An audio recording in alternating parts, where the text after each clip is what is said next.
College एवं विश्वविद्यालय में शिक्षक बनने के लिए नेट एग्जामिनेशन पास करना ज़रूरी है। नेट एग्जामिनेशन देश में 2 संस्थाओं के द्वारा 2 तरीके से जारी किए जाते हैं।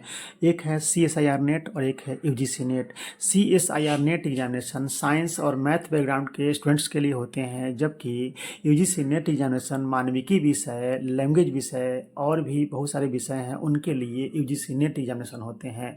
तो NTA ने मानविकी विषय, लैंग्वेज पेपर और भी सब्जेक्ट के जो लिस्ट में शामिल हैं उनके लिए UGC नेट एग्जामिनेशन जून 2025 का नोटिफिकेशन जारी कर दिया है। अब बात करते हैं कि UGC नेट एग्जामिनेशन जून 2025 में बैठने के लिए मिनिमम क्वालिफिकेशन क्या चाहिए। तो आप सभी जानते होंगे कि मास्टर्स डिग्री होने चाहिए, मास्टर्स डिग्री या इक्विवेलेंट, तभी आप UGC नेट एग्जामिनेशन में बैठ सकते हैं। फ्रेंड्स, अब बात करते हैं कि मास्टर्स डिग्री में कितने % मार्क्स होने चाहिए। तो बात करते हैं जनरल, अनरिजर्व्ड, जनरल EWS अगर आप हैं तो 55% मार्क्स चाहिए विदाउट राउंडिंग ऑफ।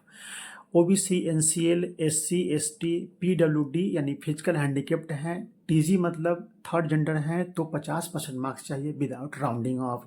अब बात करते हैं यहाँ पे विदाउट राउंडिंग ऑफ का मतलब क्या होता है। मान लीजिए 50% मार्क्स होता है अंक में 250, तो विदाउट राउंडिंग ऑफ का मतलब हुआ कि यहाँ पे 250 का पूरा 250 अंक, तभी आप एग्जाम में बैठ सकते हैं। राउंडिंग ऑफ का मतलब क्या होता है, 249.55 भी अगर अंक होता है तो इसको राउंडिंग ऑफ में 50% मार्क्स मान लिया जाता है। लेकिन यहाँ समझने वाली बात है कि साफ साफ लिखा हुआ है विदाउट राउंडिंग ऑफ। तो विदाउट राउंडिंग ऑफ का मतलब होता है कि अगर 50% मार्क्स के लिए 250 अंक होते हैं तो 250 अंक ही आपको होना चाहिए। मान लीजिए 55% मार्क्स के लिए 375 नंबर होते हैं तो 375 नंबर ही आपको मास्टर्स डिग्री में होने चाहिए। यानी 55% या 50% मार्क्स विदाउट राउंडिंग ऑफ होना चाहिए, यानी कि जितना 55% होता है उतना ही मार्क्स आपको चाहिए, उससे पॉइंट में भी कुछ कम नहीं होना चाहिए। तो इस तरीके से आप जान चुके हैं कि मास्टर्स डिग्री होने चाहिए 55% जनरल और EWS वालों के लिए, और OBC, NCL, SC, ST, PWD यानी फिजिकल हैंडीकेप्ड और थर्ड जेंडर को चाहिए 50% मार्क्स।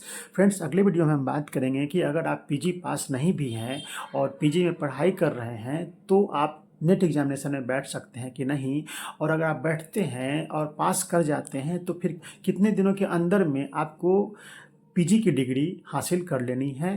तो इस तरीके से अगले वीडियो हम बात करेंगे कि नेट एग्जामिनेशन में बैठने के लिए मास्टर्स डिग्री पास होना ज़रूरी है या फिर जो व्यक्ति पढ़ाई कर रहे हैं मास्टर्स में वो बैठ सकते हैं, और अगर बैठ जाते हैं तो नेट एग्जामिनेशन पास कर जाते हैं तो नेट एग्जामिनेशन पास करने के कितने दिनों के अंदर में उन्हें PG की डिग्री हासिल कर लेनी होती है। तो फ्रेंड्स, अगले वीडियो में बात करते हैं। अगर हमारा प्रयास अच्छा लग रहा हो तो वीडियो को लाइक और शेयर कर दीजिए।